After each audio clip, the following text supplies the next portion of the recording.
নমস্কাৰ মোৰ মৰমৰ ছাত্ৰ ছাত্ৰীসকল। আজি আমি পঢ়িম অসম জাতীয় বিদ্যালয়ৰ ক্লাছ 5ৰ ইংলিছৰ লেচন নম্বৰ 13 মালানাছ ভুল। তো আজিৰ আমাৰ প্ৰথম কোৱেশ্চন হৈছে এই নাম্বাৰ হু ৱাজ মালানা। মালানা কোন আছিল?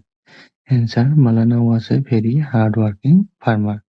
মালানা আছিল এজন কঠোৰ পৰিশ্ৰমী কৃষক। বি নম্বৰ হ'ল what did he do one day at dawn. এদিন ৰাতিপুৱা তেওঁ কি কৰিছিল? Answer one day Malana get up as usual at dawn and get ready to go to his field. এদিন মালানাই ৰাতিপুৱা সদায়ৰ দৰে উঠিছিল আৰু তেওঁ পথাৰলৈ যাবলৈ সাজু হৈছিল। C number why did Malana return home sadly. মালানাই কিয় দুখ মনেৰে ঘৰলৈ উভতি আহিছিল? Answer Malana return home sadly because he did not find his bull anywhere. মালানাই দুখ মনেৰে ঘৰলৈ উভতি আহিছিল কাৰণ তেওঁ তেওঁৰ হাৰটো ক'তো বিচাৰি পোৱা নাছিল।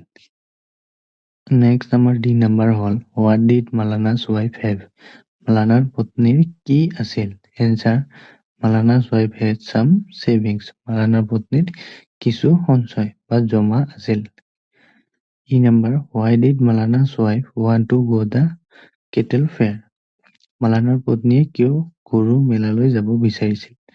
Answer Malana's wife wanted to go to the cattle fair to buy a bull. মালানাৰ পত্নীয়ে এটা ষাঁড় কিনিবলৈ গৰুৰ মেলালৈ বা গৰুৰ বজাৰলৈ যাব বিচাৰিছিল। 2 নম্বৰত আমাক সঁচা নে মিছা লিখিব লাগে। A number Malana was very hard working. Malana বহুত কঠোৰ পৰিশ্ৰমী আছিল। তো এইটো আমাৰ সঁচা। Answer true. B number Malana made a plan when he saw their bull in the cattle fair। মালানাই গৰু বজাৰত যেতিয়া গৈছিল সিহঁতৰ হাৰটো দেখি এটা পৰিকল্পনা কৰিছিল। এনচাৰ ফলছ হ'ব। C number the left I of the bull was damage. তো এইটো আমাৰ মিছা হ'ব কাৰণ হাৰটোৰ দুটা চকুৱে ভাল আছিল। D number Maulana at last gut his বুল।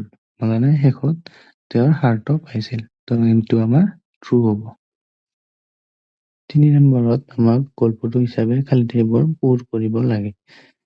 মালানাছ wife was a clever woman. মালানাৰ পত্নী আছিল এজন চতুৰ মহিলা। She covered the eye of the bull. আৰু তাই হাৰটোৰ চকু দুটা ঢাকি ধৰিছিল।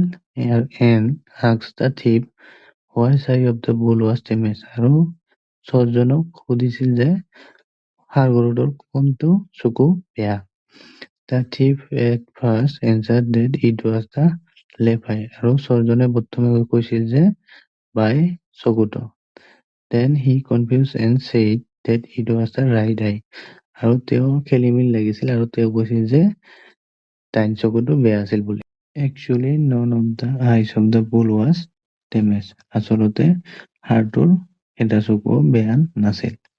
Das the truth came out. আৰু এনেদৰে সত্যটো পোহৰলৈ আহিছিল।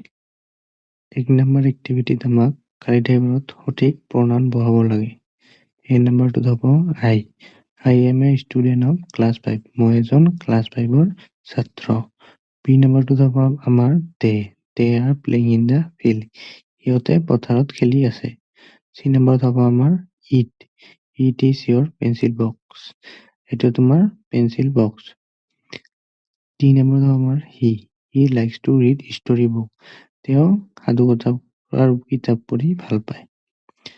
ই নম্বৰত হ'ব আমাৰ U can swim.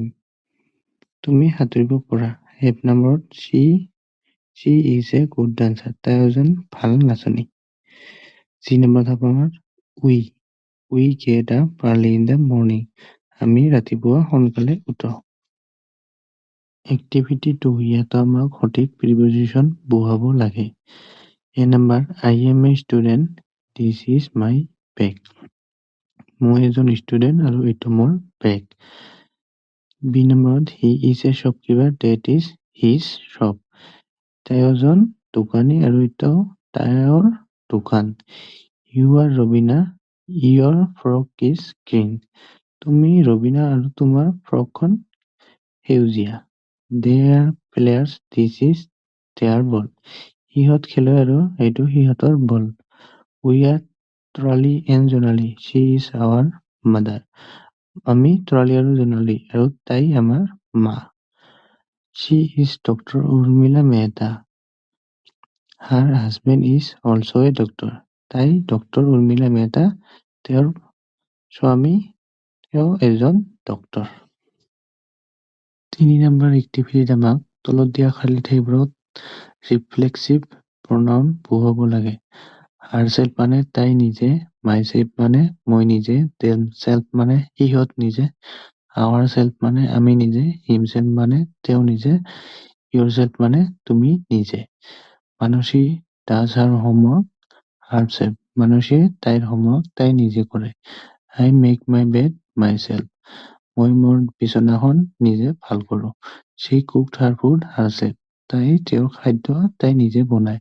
De polish their শ্বুজ দেমছেল্ফ। সিহঁতে সিহঁতৰ জোতাবোৰ নিজে নিজে পলিছ কৰে। We clean our houses আৱাৰছেল্ফ।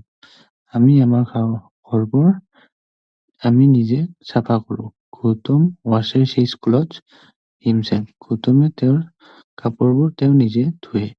Do you comb your hair yourself. তুমি নিজৰ চুলিবোৰ নিজে চুছানে? He drives his car himself. তেওঁ তেওঁৰ গাড়ীখন নিজে চলায়।